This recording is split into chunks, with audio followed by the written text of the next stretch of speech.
Welcome to the final CEV News of 2018. Registration is open for the CEV Capacity Building Conference Volunteering in the Social Sector in Europe that will take place in Budapest in May in 2019. You can find the programme and all registration details here. Please get engaged in the Vote Volunteer Vision campaign focusing on the European Parliament elections to take place in April 2019. Ask your candidates to pledge support for an intergroup on solidarity and volunteering if they are elected.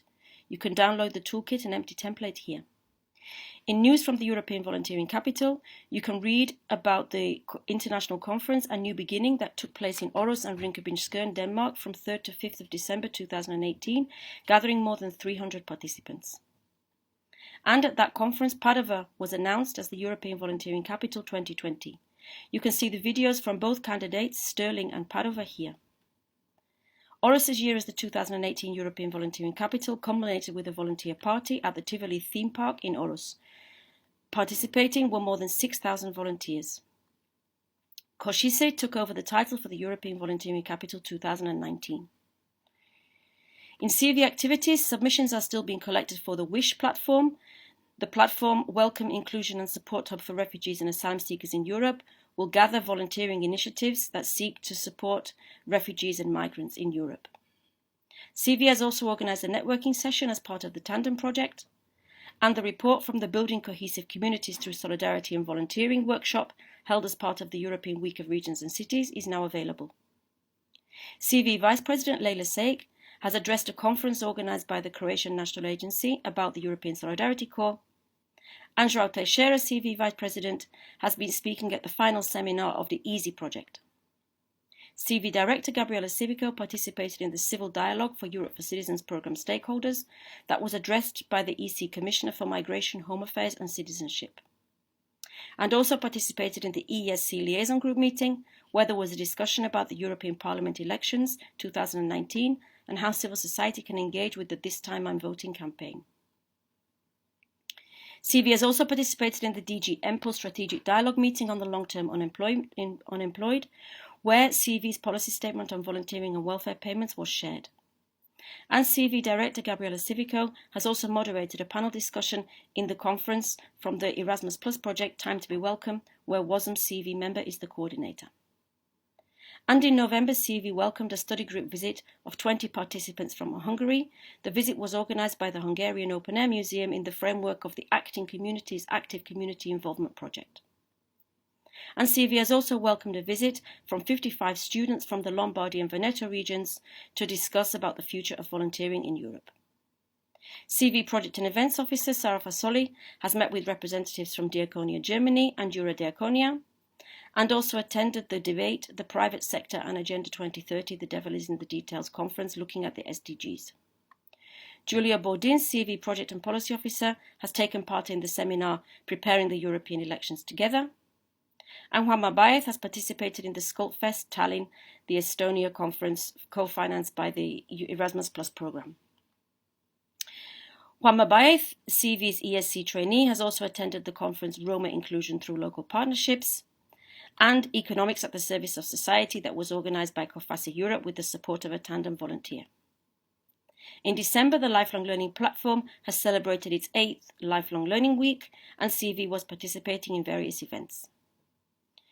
CEV has also been participating in the Solidar City project conference Humanity Has No Borders, funded through the Europe for Citizens programme and held in Sarajevo. And CEV was also present at the ENSA General Assembly in Sweden, looking at the implementation of the European Pillar of Social Rights at the local level and the role of volunteers and volunteering. CEV will organise in January, together with the Lifelong Learning Platform and the European Commission, a peer learning activity on the validation of skills and competencies acquired through volunteering. The event will also follow a kick-off meeting seminar for the Lever Up Pillar actions that will take place in 2019. In CEV Members News, CEV is pleased to announce that the Portuguese organisation CACES has joined CEV, and you can read about the WASM conference Hand in Hand Stronger Together that focused on inclusion of refugees and migrants in scouting.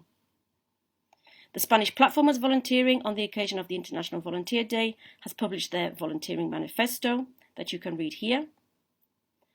And in Osijek, the Volunteer Centre, that is a member of the Croatian Volunteer Development Centre, has been presenting Volunteer Awards 2018. The Portuguese Confederation of Volunteering has also been presenting the Portuguese Trophy of Volunteering on International Volunteer Day, and you can read the thoughts of the president of CPV about the review of the volunteering law in Portugal. CEV member Hazlo Possible Foundation have released their 2017 activity report, and a group of volunteers from Sardinia Solidarity have met with Pope Francis in Rome, and you can watch the audience here. The Flemish Volunteering Platform is organising the annual Volunteering Week at the end of February, and you can find all details here. And Moody's has been thanking all their grantees on Giving Tuesday. In EU News, you can find the call for the European Solidarity Corps, and read about the European Solidarity Corps receiving the prize for innovation in politics, and about the photo contest that's been announced in the framework of the European Solidarity Corps.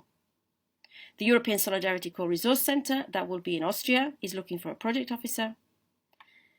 And we are happy to announce that the renewed EU Youth Strategy for 2019 has been approved. If you are aged between 16 and 30 and have a project with a European dimension, you might be interested in the Charlemagne Youth Prize. On June 6th to 7th, CEV will organise in collaboration with Movimiento La Paz an information conference about the EU aid volunteers. You can find out more information here. And the European Parliament has launched its new website, What Europe Does for Me. CEV has been included by the European Commission in the new Europass Advisory Group, and the EESC have released their report, Civil Society in Action for Tomorrow's Europe. In other news, Non-Profit has published an article about voluntourism. Australia has become the first country in the world to recognise orphanage trafficking as a form of modern slavery, and you can read their statement about this form of voluntourism here. On 7th of December, SDG Watch Europe, where CEV is a member, sent an open letter to the European leaders, urging them to take more action for a sustainable development. And EU networks, in collaboration with Civil Society Europe, have sent a proposal of concrete action points for the EU Colloquium on Fundamental Rights. Civil Society Europe will organise the third edition of the European Civic Academy in Poland at the end of March, and you can find more details here. There is a call for expression of interest from Northumbria University in Newcastle in the UK, with a special focus on civil society and volunteering. And the UN have released a new handbook about how to generate better data on the global third sector and the social economy. Registrations are open for the third biennial validation of prior learning to be held in Berlin in May 2019. And the Expert Council on NGO Law of the Conference of Volunteering has published a new study. We hope you enjoy reading this month's CEV News.